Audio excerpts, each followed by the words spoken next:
Welcome to this week of Unleash Yourself. And this week we're going to talk about techniques that we can use to deepen the connection that we have with our physical body. The first technique that I want to share with you is grounding. Now, grounding can be as simple as just going outside and spending time in nature.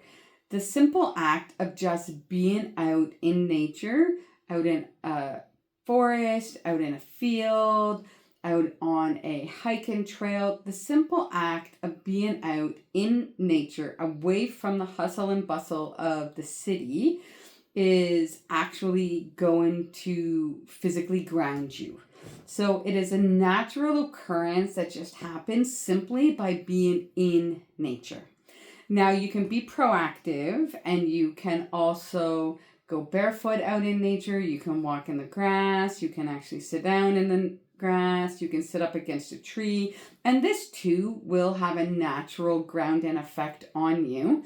And if you want to be even more proactive, then you can actually physically ground yourself. And by this, what I mean is you would imagine that there is an energetic sphere above your head.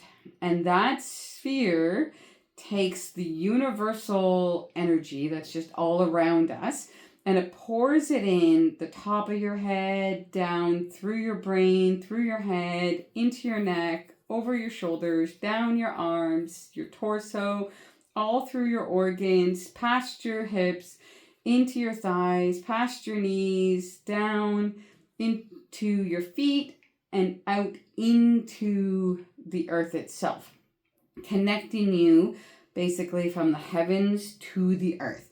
And it connects it by flowing the energy through you. Now, when it gets into the earth, you can either imagine, feel, or know that the energy is branching out like roots of a tree, or you can just connect yourself naturally to the crystalline grid at the center of the earth, and you can just picture the whole beam just going down there. But you're going to spend time and you're going to imagine, feel, or know that the energy is just flowing all through your body and into the earth, connecting you to that crystalline grid of the earth and solidifying your connection to the earth. In doing this, it has taken away anything that no longer serves you, anything that is no longer for your highest good or your highest potential. And it's removing any of those things that you no longer need. And so the earth will take that energy and it will transmute it or it will transform it into whatever energy the earth can use it for. Right? So energy cannot be destroyed.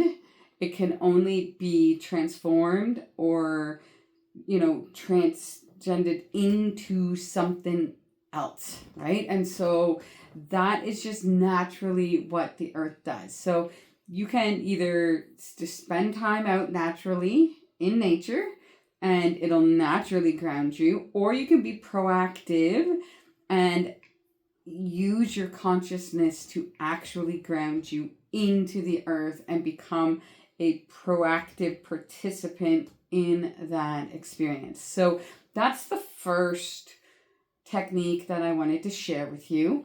The next technique is breathing exercises. Now, there are a ton of different breathing techniques that you can use.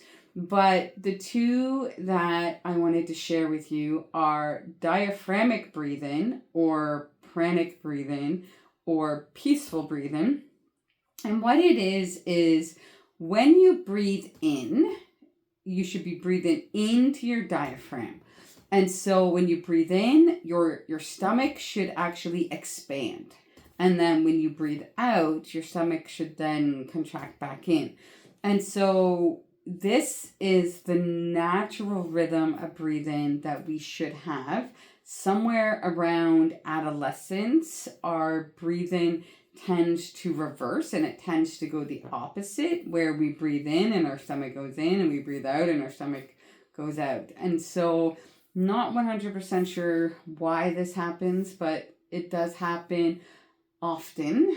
And those people that have done vocal lessons or music lessons with like musical instruments, they tend to know about diaphragmatic breathing, or people that are really big into sports know about diaphragmatic breathing. But for the rest of us that are not into these things, somewhere around the way our breathing reverses.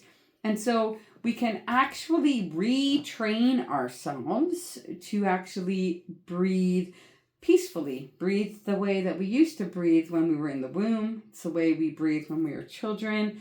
And it is the natural rhythm of breathing. So a way to train yourself is to put one hand on your chest and one hand on your stomach.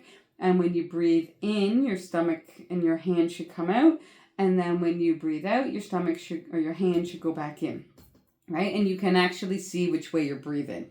So that is peaceful breath or pranic breathing or diaphragmatic breathing. And the other breathing technique that I wanted to share with you is alternate nostril breathing or pranayama. Now, to do this one is a breathing technique that you kind of have to give it a little bit of time, and it does take a little bit of practice. And so what you do is you actually will hold one nostril and you'll breathe in. So you'll breathe in for a count of say 5. You're going to hold for like say a count of 3. And then you're going to actually plug the other nostril and you're going to breathe out. And then you're going to breathe, you're going to hold, and then you're going to breathe in again for a count of 5. Right? And then you're going to hold, you're going to plug this side, and you're going to breathe out. So this is called alternate nostril breathing, or just alternate breathing, or pranayama. And what you do is you breathe in. So you breathe in on, say, the right side for a count of 5. Then you hold your breath for a count of 3. And then you breathe out on the left side for a count of 5. You hold for a count of 3. And then you breathe in on the left side, hold for a count of 3, and breathe out on the right side. And that that actually constitutes one cycle. And so the idea is that you want to do, like either like 7 cycles or 11 cycles, 22 cycles, and it actually brings your body into balance. It balances the hemispheres of the brain, and it actually will bring you into balance and bring you into like a state of mindfulness.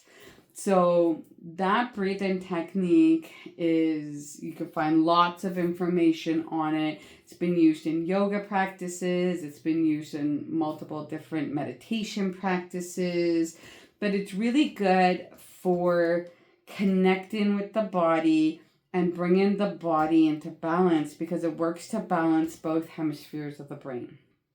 So the last technique that I want to share with you is body scanning. Now, body scanning is you either sit down or you lie down and you actually tune into your physical body and you allow your body to communicate with you. So most oftentimes you're going to close your eyes, but if you find it easy to do it with your eyes open, then that's perfectly fine as well. And you actually just tune into your body and you see what is talking to you. And so oftentimes you can start in your head and you can see what's kind of going on. And then you can see, how are your eyes feeling? How are your ears feeling? How's your nose feeling? Your mouth and your teeth and your gums. And then you can see how's my throat and my thyroid and my sinuses. Okay, how are my shoulders doing? How's my chest doing? How are my lungs? Are they clear? Are they heavy? Right? And so you tune into your body and you allow your body to communicate with you. Now, all of these techniques really do go together really well. So if you ground yourself and you are an active participant and you energetically ground yourself and then you do the breathing, you will take your breathing to the next level. If you ground yourself and then you do the body scanning, then your body will actually be able to communicate with you on a deeper level. So the more you use the grounding technique, the deeper the other connections will get. So if you have questions, if you need clarity, if you just want to share how your experiences are going with these techniques, I would love to hear from you. And as always, I am wishing you the very best of weeks, and I am looking forward to seeing you very, very soon.